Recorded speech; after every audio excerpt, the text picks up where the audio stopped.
It's Lily at Reed Ranch. I made a card. A lot of the time, I'm pretty long-winded, so that's why you see a finished card a lot of the time rather than me starting at the beginning and going on, because it easily takes over an hour for me to make a card. Some people come up with a design and then they make several. In this instance, you're probably not going to be making several because this is for a wedding. My supervisor is getting married for the second time. Different man. So it's not one of those where, some people reaffirm their vows. This is a different wedding. Really, really thought these colors were an interesting combination. This blue and this sort of deep golden color and this pale purple, kind of pinky purple, to basically base the card on that color combination. And I had been gifted some stray pattern paper that I dug through because I thought I remembered seeing something that was of a wedding theme. This is called a bridge card. The cool thing is it can lay flat and fit into a regular A2 sized envelope. Then I almost didn't do a bow, and I was like, I just have to do a bow. So I made a tiny bow. If you notice, the flower is shiny, which is funny because this is actually called matte. Back to the bridge card. Now on the back, I also used another paper that had these same colors on it, that sort of pale purpley pink, this goldenrod. That one didn't have blue on it. So I kept with the colors on the back. To the bride and groom, with a brief personal message. On the envelope, I put a very small one of these little flourishes, matching here and here.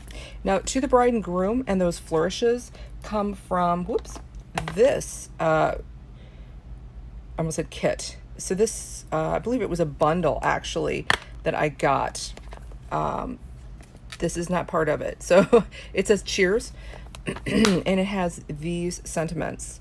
I originally was going to use raise your glass, but I decided to just stick with to the bride and groom and use that flourish. Also used these sunflowers, but I did it more of a zinnia. I was looking at it and I thought that looks a little bit like it could pass for zinnia. For the plant aficionados out there, you might say, those aren't at all similar looking in shape, but in my mind they are. Now a little bit of a close-up as well. There's a tiny dot here, a tiny dot here, and a tiny dot here. Those are from an old Paper Pumpkin subscription. That's, well, as I said, subscription. Now I can't find it.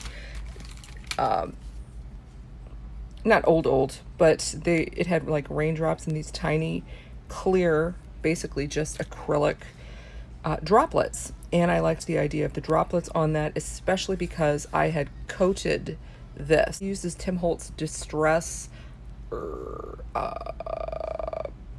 I can't remember what it's called, medium. And you can see that the brush strokes, I left those intentionally. I kind of like that. I wanted it to have that because to me that's just kind of adds dimension. Colored it with alcohol markers. So I stamped it, I die cut it. This is a bundle as well. This is newer. So I used this large stamp, I alcohol marker, colored it, I cut it out. And as I said before, I used that Tim Holtz medium in matte, which again, as you can see, it is glossy, but it's not glossy like super high shine gloss. Okay. If you would like dimensions or more information on how to achieve these effects, you can comment and I will prepare that for you. But I just want to show you that it does fit into the regular envelope. Now, of course, I make envelopes, but I honestly would prefer to use prepared ones. I prefer to make cards and use envelopes. Really neat thing about these is they stand up so very well on their own. You know, there's no concern about them falling over. It's a very sturdy card architecturally. Again, I hope you like this. This was Lily at Reed Ranch.